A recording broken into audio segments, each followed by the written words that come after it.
Viidiyoo har'aa keessatti aappii ajaa'ibaatiin isin agarsiisa. Aappiin kun sababa isin viidiyoo YouTube ilaaltaniif doolaara isiniif lakkaa'a. Nama hojii qabu yoo taatan yeroo boqonnaa keessanii, nama hojii hin qabne yoo taatan full time hojjechuu kan dandeessan yoo ta'u, aappiin kunis Amazing Video jedhama. Play Store irraa salphatti buufachuun ni danda'ama. San dura yoo chaanaala kanaaf haaraa taatan chaanaala barumsa adda addaa irraa argattan waan ta'eef subscribe godhaa jechaa. Viidiyoo tana immoo like gochuudhaan eegalaa. Amma gara viidiyootti isin dabarsa. Aappii kana buufachuudhaaf gara Play Store deemna. Akkuma agartan kana amma gara Play Store seeneetiin jira. Play Store irratti maal jennee barreessina?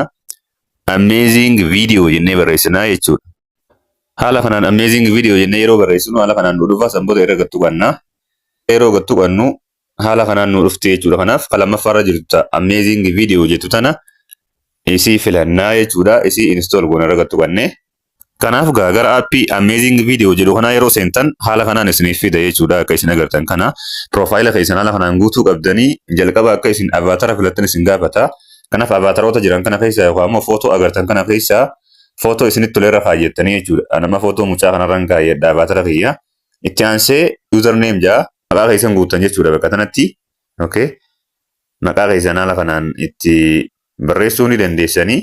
Itti aansee maal jaa choose your country jaa biyya keessan akka isin filattan isin gaafata. Biyya keessa jiraattan Itoophiyaadha waan ta'eef Itoophiyaa fajjoo kanarra dhiifannaa jechuudha. Itti aansuudhaan choose your preferred language nuun jaa afaan keessan akka filattan yookaan immoo afaan dubbatan akka filattan isin gaafata. Anammaaf afaan Ingiliffuma irratti dhiifadha jechuudha. Afaan Ingiliffuma irratti dhiifattanii san booda maal gootanii gara gadii kana save kajoo kanaatu jira. Save kajoo kanarra gattu qachuudhaan gara fuulduratti deemtan jechuudha. Yeroo isin save jettanii haala kanaan isiniif fida akkuma isin agartan kana. Kanaaf bakka YouTube mallattoo YouTube jirtu yeroo gattu qattan haala kanaan isiniif fida. Daawwattoota kiyya aappii kanarraa iddoo sarchii kanarra dhufuudhaan iddoo sarchii kanarratti viidiyoo barbaaddan maqaa itti barreessitanii sarchii gootanii argattanii san booda daawwachuu ni dandeessanii. Viidiyoo maqaa itti barreessitanii yeroo isin daawwattan aappiin kun doolaara isin lakkaawaa deemaa jechuudha. Sababa isin viidiyoo ilaaltaniif jecha kanaaf fakkeenyaaf bakka kana dhufnee sarchii kanarra gattu qachuudhaan iddoo sarchii kanarra gattu qannee viidiyoo barbaadnota kayyootti barreessine fakkeenyaaf viidiyoon an laaluu barbaadu viidiyoo yuutubara Alii Abdaal laaluun barbaada. Alii Abdaal jeetiin itti barreesse jechuudha. Haala kanaan Alii Abdaal jennee erga itti barreessinee booda mallattoo sarchii kanarra gattu qannaa. Yeroo Alii Abdaal jennee mallattoo sarchii irra gattu qannu haala kanaan viidiyoo Alii Abdaal nuuf fidde jechuudha. Akkuma isin agartan kana viidiyoon kun viidiyoo yuutubara Alii Abdaal viidiyoo yuutubara beekamaadha. Yuutubara akka addunyaatti beekamu Alii Abdaaliidha. Kanaaf viidiyoo isaa irra gattu qattanii yeroo isin daawwattan doolaara isinii lakkoofti jechuudha bakka sanatti. Doolaara isinii lakkaawaa deemti. Kanaaf bakka sarchii kanarratti viidiyoo barbaaddan barreessitanii viidiyoo san daawwattanii sababa saniitiin doolaara argattan jechuudha.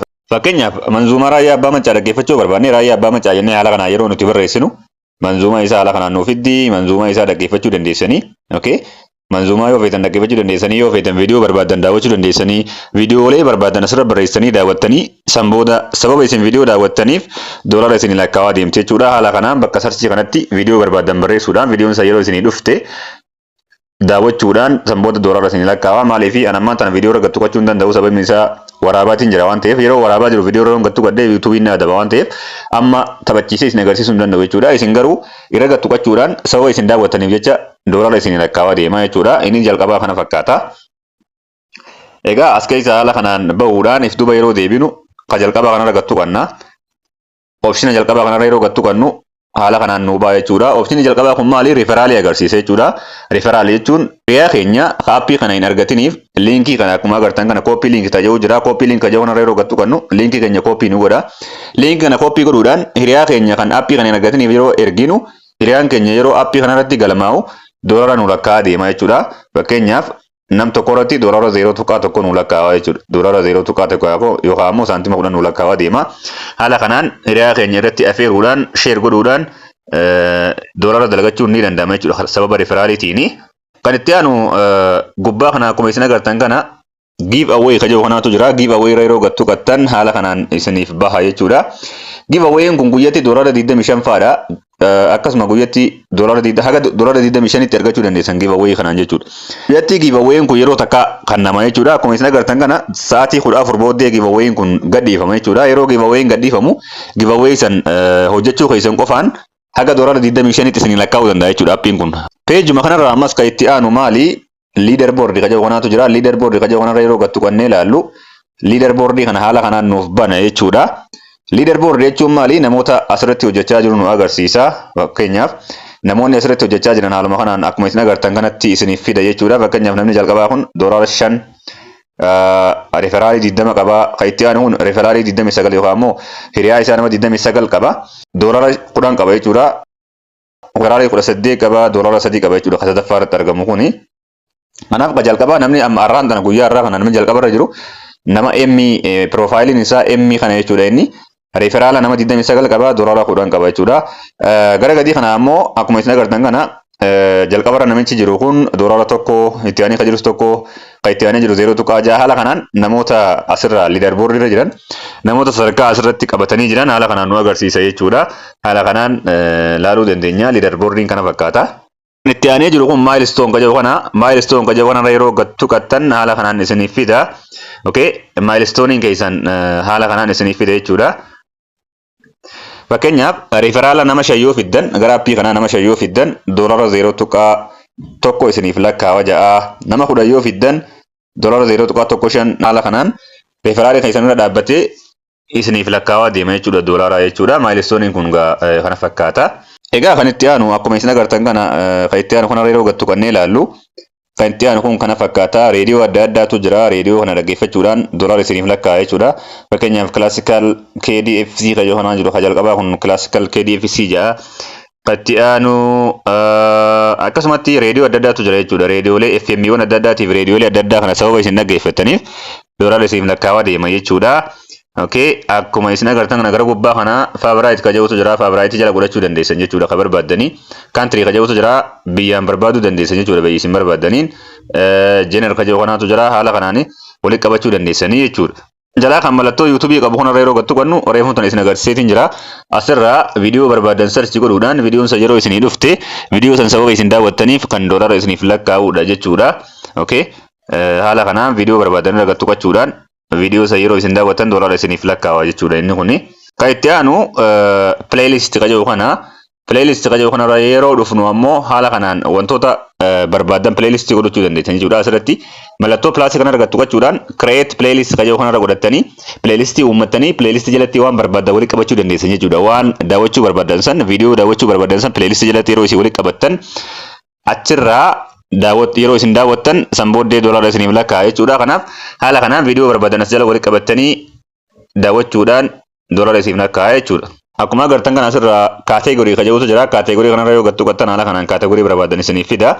Kaateegorii kana keessa kan barbaadan irra godhachuudhaan achi jalaa pileelistii kana jalatti walitti qabattanii san booddee daawwachuu ni dandeessan jechuudha. Haala kanaan pileelistii uummattanii as jalatti walitti qabachuudhaan viidiyoo keessan daawwachuu ni dandeessan jechuudha. Karaa biraatiin nootifikeeshinii appiitu jira. Notifikashiniitu jira. Notifikashiniidhaan akka appiin kun isin hin dararre yoo barbaadan gara gubbaa kana mallattoo beelii tanatu jira. Mallattoo beelii tanarra yoo tuqattan haala kanaan isiniif dhufti. Kanaaf mallattoo beelii tana off godhuudhaan notifikashinii irraa cufuu dandeessanii jechuudha. Haala kanaan yeroo isin mallattoo kana off gootan notifikashiniin isin hin dararu jechuudha. Akkasittiif duuba deebisuu dandeessanii. Itti aanu immoo dhumarra kan jiru kun opshinii dhumarra jiru kun overall jaa. Overall kana keessatti taaskiiwwan adda addaatu jira jechuudha. Taaskiiwwan adda addaatu jira. Taaskii as keessatti jiru kana yoo hojjettan poointii isinii kanniti. Poointii isinii kannitu isinitti himaa deemti. Fakkeenyaaf geemiin jalqabarra jiru kun yoo dalaydan yookaan immoo geemii kana yoo taphattan poointii 2000 isinii kanniti. Daqiiqaa 5 keessatti akka dhumu isinitti agarsiisaa jira. Geemii itti aanu kan Clash of jedhu kana yoo hojjettan 2000 argattanii akkasuma daqiiqaa 5 keessatti dhuma jechuudha. Kunis taaskiiwwan adda addaatu jira. Taaskiin jiru kun akka isin agartan kana haala kanaan rooyii lammaffaarra kan jiru kun taaskiiwwan adda addaati. Akkasuma sarveey adda addaatu jira jechuudha. As keessatti sarveey kana hojjechuudhaan sababa isin sarveey dalaydaniif doolaara isinii lakkaa'aa deema jechuudha. Sarveeyota baay'eetu jira. Fakkeenyaaf Poolfish kan jedhu kanatu jira. Raapidoo kan jedhutu jira. CPX Research kan jedhutu jira. Kanneen kana hundaa'uu sababa isin dalaydaniif doolaara isiniif lakkaa'aa deema. Itti aansee ammoo sooshaal ofeeruutu jira. Fakkeenyaaf kan jalqabaa kun Instaagiraama kana yoo isin follow gootan poointii 2000 isinii kanna daqiiqaa 5 keessa waan fixuu dandeessanii. Kan itti aanu Telegiraama isaanii yoo isin follow gootan yookaan yoo isin join gootan poointii 2000 isinii kanna. Kunillee ammas Facebook isaanii yoo isin join gootan poointii isinii kanna. TikTok isaaniitu jira. WhatsAppiitu jira. Haala kanaan taaskii kana dalaguu ni dandeessan jechuudha. Asirraahi oferoota biraatu jira. Other offers jee as jalatti oferii biraatu jira. As jalaayis wantoota jiran kana haala inni jiru kana yoo dalaydan as jalaa maallaqa isinii kafalaa deema jechuudha. Appiin kun maallaqa isinii kafalaa deema. Akkaataa dhumarratti ammoo akkaataa itti baafatan waliin ilaalla jechuudha. Akkaataa itti baafatan bira deequudhaaf yookaan immoo bakka irraa baafatan bira deequudhaaf mallattoo piroofaayilii kan gubbaa jirtu kanarra gattu qabna. mallattoo profile kanarra yeroo gattu kannu haala kanaan nuuf baasa jechuudha. Asirraa withdraw qajeeluu kanaatu jira. Withdraw qajeeluu kanarra gattu kanna jechuudha. Withdraw qajeeluu yeroo gattu kannu haala kanaan nuuf fida jechuudha. Namoota guyyaa irraa kana withdraw godhan haala kanaan nu agarsiisa. Withdraw today $2,208 akka withdraw ta'e nu agarsiisa. Kanaan doolaara wanta nabee nu agarsiisu jira jechuudha. Akkuma isin agartan kana egaa Itoophiyaa keessa jira waan ta'eef Itoophiyaa keessatti haalli isin itti withdraw godhuu dandeessan waa sadiini. Binanceetu jira. Karaa Binanceetiin withdraw godhuu dandeessanii. Payerii kanaatu jira. Karaa Payerii kanaan withdraw godhuu dandeessanii. Karaa Hedraa kanaan ammas withdraw godhuu dandeessanii. Kanaaf optionii sadiitu jira jechuudha. Nama Itoophiyaa keessa jiruuf withdraw godhuudhaaf optionii sadiitu jira. Optionii sadeen kanatti fayyadamnee withdraw godhachuu dandeenya jechuudha. Waan appii kanarratti dalagne. Akkasuma yoo barbaadan ammoo karaa ifi barbaadan aad godhachuu dandeessanii gara jalaa kana akkuma isin agartan kana karaa baay'eetu jira.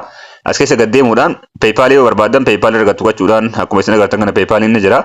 PayPal irra tuqachuudhaan yoo PayPal ta'uu baattee waan biraa barbaadanis waan biraa as keessa barbaaduudhaan karaa barbaadan sana irra tuqattanii withdraw godhachuu ni dandeessan jechuudha maallaqa asirratti dalaydanii. Kanaaf gaa viidiyoon har'aa isiniif qopheesse kanuma fakkaata. Viidiyoo biraatii walitti deebinaa galatooma.